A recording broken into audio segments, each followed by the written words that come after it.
Live for God Studio Productions.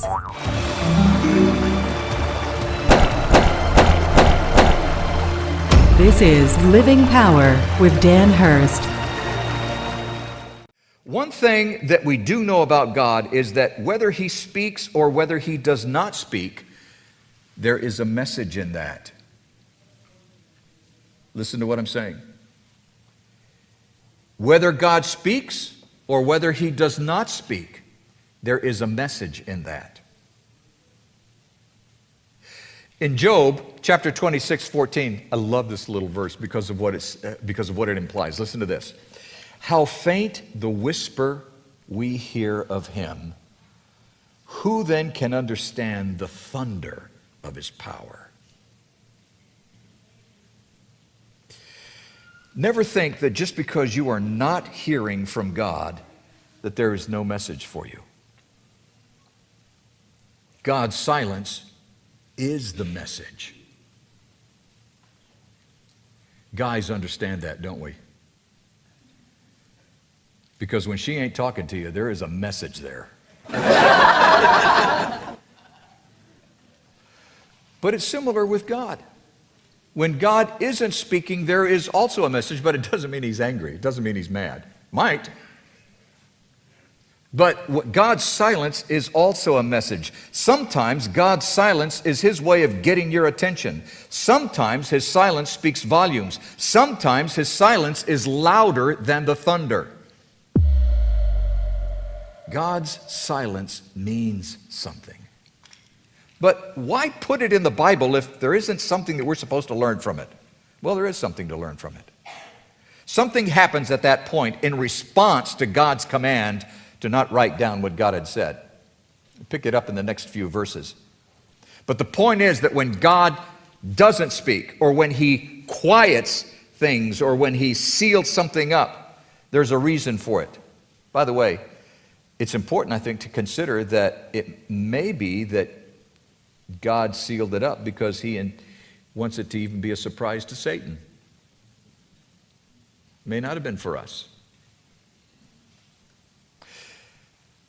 Above all, it is important to understand and remember that God has plans that we don't know about.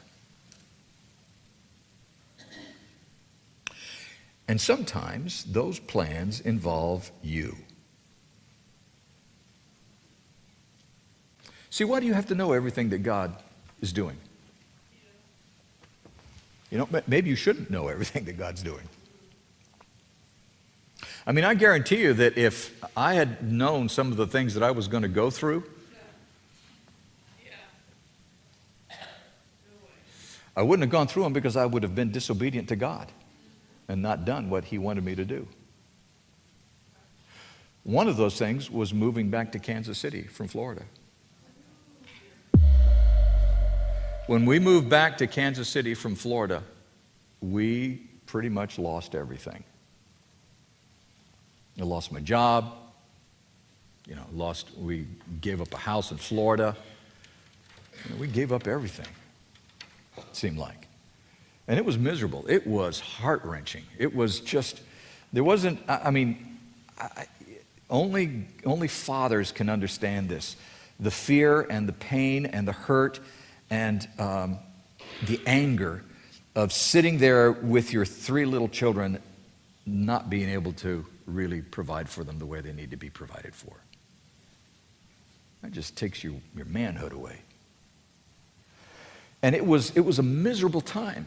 And if I had known that God was going to put us through that, we'd have still been in Florida, which would have been worse because that wasn't where God wanted us. But sometimes we don't know what God, and by the way, as it turned out, it kind of turned out okay. God blessed us. We followed through on that. We tried to be as faithful as we could be to Him during that time, and God blessed that. He honored that. My point is this: God has plans that you don't know about, and sometimes those plans involve you. And when you don't know what God's plans are, there's a reason why He doesn't want you to know what the plans are. And it doesn't necessarily mean that they're bad. It just means that it's not time for you to know yet. On behalf of Dan Hurst and the Open Class, we want to thank you for watching. We hope it was a blessing.